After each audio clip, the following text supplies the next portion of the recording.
Have you ever wondered what separates a pretty good team from a truly great one? It's not just luck, and it's definitely not magic. It's actually about mechanics. And today, we're going to dive in and really unpack the hidden engine that powers those high-performing teams. We've all been there, right? You're on one team where everything just flows. Ideas are sparking, projects get done, but then you're on another and it feels like every single step is an uphill battle. So what's the real difference there? Well, that's the big question we're going to answer. The answer really lies in something called team dynamics. Think of this as the invisible architecture, the thing that determines whether a team is going to soar or stumble. It's almost like the physics of collaboration.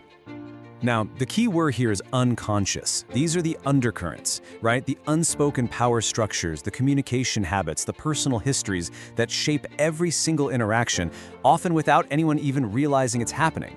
Just understanding them is the very first step to mastering them.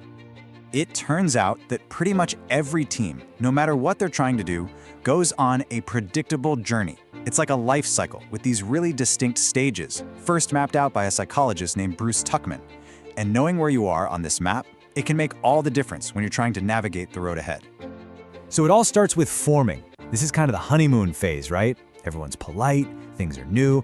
Then comes storming, and this is a really critical point.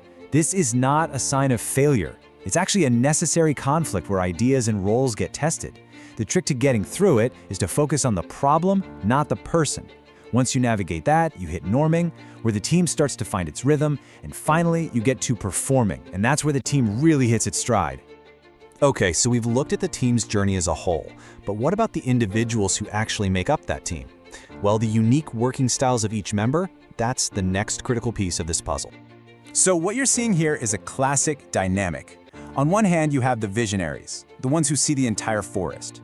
And then you have the executioners, the ones who know every single tree inside and out. The thing is, one isn't better than the other. A successful team absolutely needs both of those perspectives to really thrive. As the saying goes, it takes different strokes to move the world. And that just perfectly captures this idea that real progress doesn't come from everybody being the same. It comes from harnessing the power of all those different approaches and strengths. And this brings us right to our next mechanic, actively managing these differences. See, it's not enough to just have a bunch of different people in a room. You have to intentionally create an environment where their diversity becomes a huge strategic advantage. A high-performing team isn't just a collection of talented people. It's a blend. As you can see here, you need varied skills to get the tasks done. You need diverse experiences to avoid blind spots. And you need different perspectives to really fuel innovation. Each part of this mix is absolutely essential. And the payoff for getting this right? It's huge. When you manage this mix effectively, you unlock a way broader range of ideas. You find more creative solutions to tough problems, and your team becomes way more adaptable to change. And the bottom line? You just get stronger results. Okay, so we get the theory, the stages, the styles, the synergy. But how do you actually build these team dynamics? In a practical way. How do you practice being a better team? Well, an incredibly effective way to do this is something called gamification. Now, this isn't about playing video games at work, not at all. It's about borrowing the principles from game design, things like clear goals, fun challenges, and collaboration to improve how a team works together in the real world. So what's the real goal of using this kind of approach for team building? It's all about creating a focused practice session for the team, a way to move from these abstract ideas to concrete actions that actually rewire how you all work together. And what's so crucial here is that gamification creates a safe space. It lets team members build trust, practice communicating, and collaborate creatively, all without the intense pressure of a real-world deadline. It's basically a training ground for strengthening those super important team dynamics by creating shared victories and positive memories. Wow, we've covered a lot of ground here, huh? From the team's journey all the way to the power of play. So let's bring it all together and think about what this actually means for you.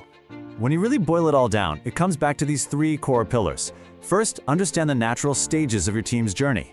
Second, really appreciate the different strokes of every single person. And third, actively manage your team's diversity to create that synergy. At the end of the day, if you remember one thing, let it be this. Teamwork is a skill, it's not a given. Synergy is the result of intentional, focused effort. A high-performing team is something you build, piece by piece, with care and understanding. So, I'll leave you with this question to chew on. Think about your own team right now. Using what we just talked about, can you pinpoint which stage you're in?